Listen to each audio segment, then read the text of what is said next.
This ticket, it's from Super Bowl 25. It was 1991. I was sitting next to my dad, 18 rows up on the 45-yard line. And as a business coach today, I look back at that time and I realize that I learned more about a principle to succeeding in business in a 24-hour period as a sixth grader than I have in all the years since. And I learned it in one of the most unlikely places, a sports stadium. Now imagine it yourself. You're just 12 years old. You're walking into Tampa Stadium, heightened with security because Operation Desert Storm has just begun. Players, fans with tears in their eyes as Whitney Houston belts out the most heard national anthem of all time. F-16 Air Force jets roar overhead. And for a rare moment, the whole nation feels united. Players, teams battle on the scoreboard until it comes down to one final play on who will win the coveted Vince Lombardi Super Bowl trophy. But then for me, the very next day, I was back at my little desk, surrounded by people, waiting for the bell to ring, not wanting to be there, and me feeling empty. And the contrast between the high-stakes engagement of that sports contest and the disengagement I felt the next day has left a business principle that has stayed with me ever since. This award, it's like winning the coveted Vince Lombardi Super Bowl trophy. Yet this time it wasn't won in a sports stadium, but in a small town factory up against corporate giants in American manufacturing, because the man beside me decided to ask the question, what if we could engage our people as much in the workplace as we did in that sports stadium? And that question alone could change the whole game of work as we know it. In 2008, I was running Hometown, a fast-growing manufacturing company, but using a 1930s industrial age management mindset where disempowering people in the workplace was the norm. Now, Hometown was running 24/7, but it seemed like it was running me. I owned the company and I didn't even want to show up. It seemed a lot less like a career and a lot more like a job. You know, where you don't want to get up, you can't wait to go home, and you can't wait to retire. Well, in 2008, when the United States hit the Great Recession, major banks collapsed. Auto giants like Chrysler and GM, they went bankrupt. And at Hometown, we went from 220 people down to just 3 people left in production. I don't mind telling you that I couldn't shake the thought that we might be next. There was no cash, there was no scoreboard, and there was no clear plan yet. My rope of hope, it was on fire, and I felt like I was going to let down my family and the Hometown team. But that night, I prayed for an idea, and when I woke up, I could see a production facility filled with industrial athletes engaged in changing their earning rate in real time on a gamified scoreboard. And at Hometown, we call that scoreboard today visualized earnings. Now, neuroscience shows visualizing progress releases dopamine in the brain, a natural motivator. Visual earnings turns that science into reality.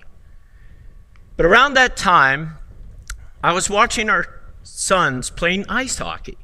And they weren't just going through the motions. They were performing with positive intentional purpose. It amazed me, and it created a mind shift in me that we needed to move from a workplace mindset to a performance-based mindset. And I needed to stop thinking like a chief executive officer and start leading like a different kind of CEO, a coach empowering others. A coach. That's what we needed. We needed to bring a coach into Hometown to build a team. So we called in Jim Tressel to come to hometown. He had led Ohio State to a national championship, and he led Youngstown State to 4. But to build a long-term plan, I needed Tim. Tim had studied under Tressel, had a sharp eye for sports broadcasting, and he didn't see the place as a workplace. He saw it as a performance center. And ever since, we've been building a playbook that others could follow.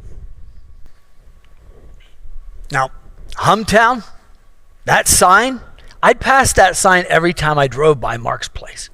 And I'd think to myself, that's a good idea, home of the industrial athlete. But what if that idea could live everywhere?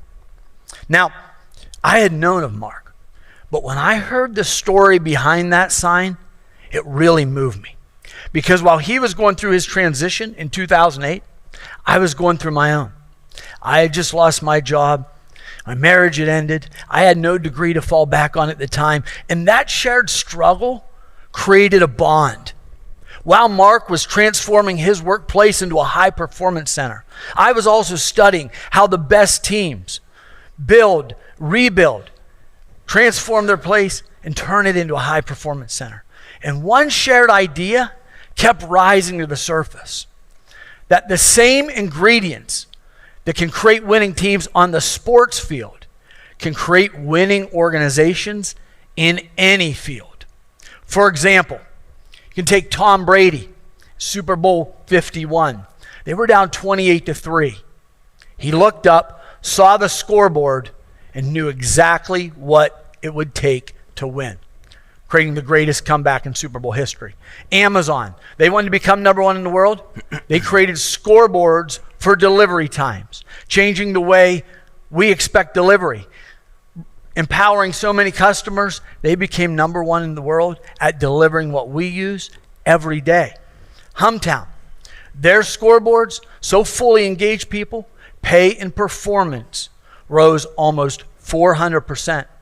Turnover, it dropped 60%, ultimately winning them the National Association of Manufacturers Manufacturer of the Year, and sparking interest around the world from top manufacturing think tanks and leadership think tanks like Fraunhofer Institute, MIT. They came to study this system and these ideas firsthand.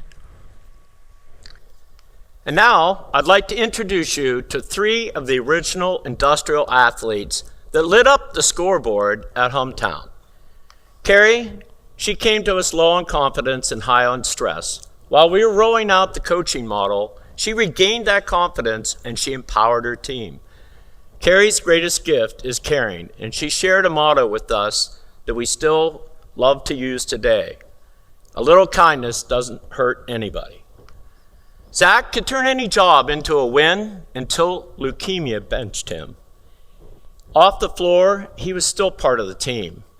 But back stronger than ever now, he likes to say, to play at your best, your body, mind, and your life have to be strong, not just your toolbox. Brian, he arrived skeptical, but he stayed, he studied, and he competed against himself. He journaled every job, he shortened every cycle, and he rose to the top of the leaderboard.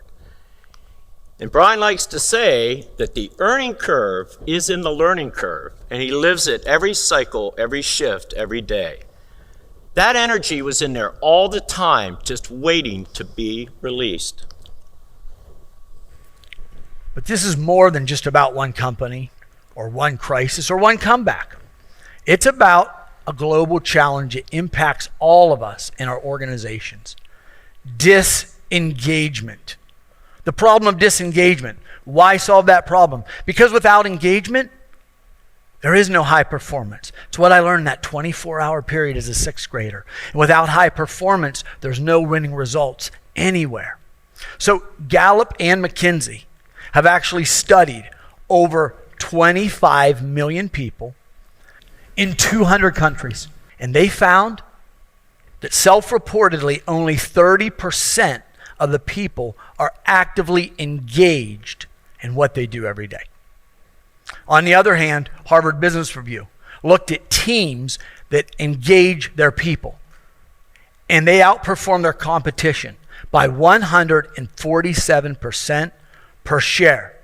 So we dug in a little bit deeper, looking at those ingredients, how any organization could transform into a performance center. And we found 4 shifts that can do it. The first we call the workplace shift, from workplace to high performance center, putting those scoreboards up to engage everyone. The second is the culture shift, transforming the culture from that natural tug-of-war that exists to a win-win culture where everybody feels like they're winning. Because when people can weigh into ideas, they buy into the bigger vision. The third is the identity shift, from employee to industrial athlete, giving people more than just a job, giving them an actual identity and a standard they can live up to. And the fourth is the management shift, from boss to coach.